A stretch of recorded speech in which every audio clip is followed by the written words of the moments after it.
Assalamualaikum warahmatullahi wabarakatuh.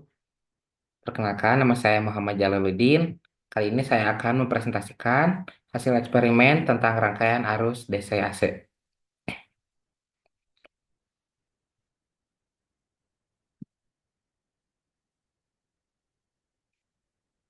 Untuk pertanyaan pendahuluan, yang pertama pertanyaan penelitian.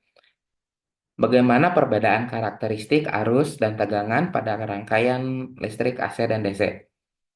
Kedua, bagaimana pengaruh perubahan nilai resistor, induktor, dan kapasitor terhadap arus dan tegangan pada rangkaian AC dan DC?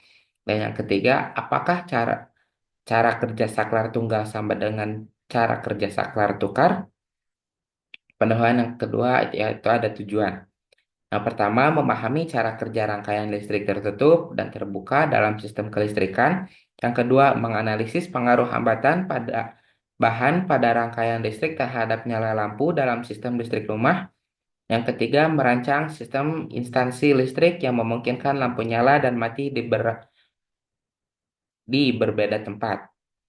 Dan yang ketiga ada hipotesis. Yang pertama, pada penghantar ohmik, hubungan antara beda potensial listrik dan kuat arus listrik mengikuti hukum Ohm, yaitu P sama dengan 1 I kali R,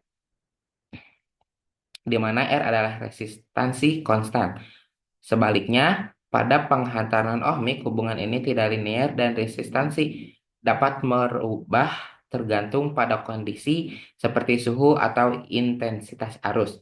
Yang kedua, besar arus listrik yang mengalir dari baterai pada rangkaian paralel tiga lampu identik lebih besar dibandingkan dengan rangkaian seri. Ketiga, pada rangkaian paralel, setiap lampu menerima tegangan penuh dari sumber sehingga arus total adalah jumlah arus melalui masing-masing lampu. Selanjutnya, alat dan bahan yang diperlukan yaitu lampu, voltmeter, ampermeter, multimeter, saklar, kabel, power supply, dan rheostat. Selanjutnya, prosedur percobaan. Yang pertama ada prosedur percobaan untuk rangkaian seri.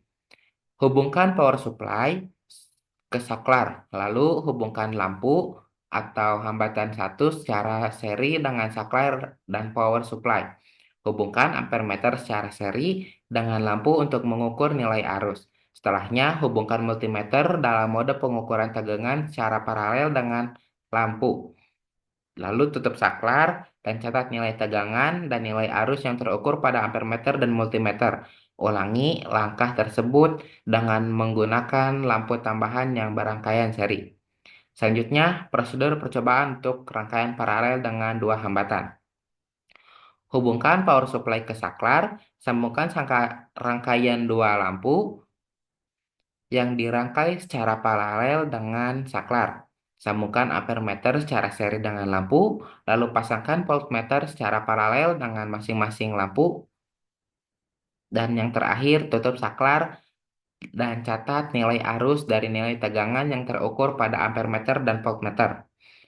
Dan yang terakhir ada prosedur percobaan untuk rangkaian paralel dengan tiga hambatan. Hubungkan power supply ke saklar, lalu sambungkan rangkaian tiga lampu secara paralel dengan saklar, hubungkan ampermeter secara seri dengan lampu, pasangkan pula voltmeter secara paralel dengan masing-masing hambatan, dan yang terakhir tutup saklar dan catat nilai arus dan nilai tegangan yang terukur pada ampermeter dan voltmeter. Selanjutnya jawaban pertanyaan penelitian yang pertama. Untuk arus DC atau direct current.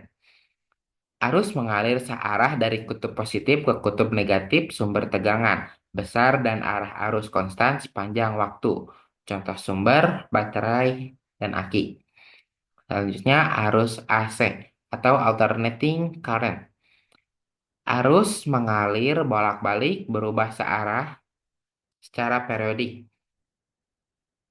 Besar dan arah arus berubah secara sinusoidal terhadap waktu. Contoh sumber listrik PLN. Tegangan DC. Tegangan memiliki nilai konstan sepanjang waktu, dan untuk tegangan AC, tegangan berubah secara sinusoidal terhadap waktu. Selanjutnya, jawaban pertanyaan penelitian 2. Resistor. Pada kedua jenis rangkaian, resistor akan selalu melawan aliran arus. Nilai resistansi yang lebih besar akan menyebabkan arus yang lebih kecil mengalir. Induktor. Pada rangkaian AC, induktor akan melawan perubahan arus. Semakin tinggi frekuensi arus AC, semakin besar reaktansi induktifnya. Pada rangkaian DC, induktor akan bertindak sebagai kawat penghantar biasa setelah arus mencapai nilai stabil. Selanjutnya, kapasitor. Kapasitor pada rangkaian AC, kapasitor akan melawan perubahan tegangan. Semakin tinggi frekuensi arus, semakin kecil reaktansi kapasitifnya. Kapasitor pada rangkaian DC, kapasitor akan terisi penuh dan kemudian bertindak seperti rangkaian terbuka. Selanjutnya, jawaban pertanyaan penelitian 3. Untuk saklar tunggal, hanya memiliki dua posisi, terbuka atau tertutup, digunakan untuk memutus atau menghubungkan suatu rangkaian. Saklar tunggal memiliki lebih dari dua posisi, digunakan untuk menghubungkan suatu beban ke berbagai sumber atau rangkaian yang berbeda. Berikut tabel data rangkaian arus listrik. Dari data yang diberikan, kita dapat menyimpulkan beberapa hal, yaitu pengaruh jumlah lampu. Semakin banyak lampu dalam suatu rangkaian seri, semakin besar tegangan total yang dibutuhkan pada rangkaian paralel. Pada rangkaian paralel, penambahan lampu tidak secara signifikan mempengaruhi tegangan pada setiap lampu. Selanjutnya, pengaruh jenis rangkaian. Rangkaian seri dan paralel memiliki karakteristik yang berbeda dalam hal tegangan dan arus. Selanjutnya, skala pengukuran. Skala pengukuran alat ukur harus disesuaikan dengan nilai yang diharapkan agar hasil pengukuran akurat. Berikut tabel data untuk hambatan geser atau rheostat. Dari data yang didapatkan, dapat disimpulkan bahwa hambatan geser berubah. Nilai hambatan pada rangkaian berubah-ubah tergantung pada posisi geser pada hambatan. Untuk hubungan tegangan dan arus, semakin besar hambatan, semakin kecil arus yang mengalir pada tegangan yang sama, atau sesuai hukum Ohm. Untuk pengaruh posisi geser pada hambatan secara langsung mempengaruhi besarnya hambatan dalam rangkaian. Berikut grafik beda potensial dengan arus listrik. Garis yang menghubungkan titik-titik data pada grafik memiliki kemiringan negatif. Ini menunjukkan hubungan inverse antara tegangan dan arus dalam konteks percobaan ini. Artinya, ketika tegangan dinaikkan, kuat arus justru menurun.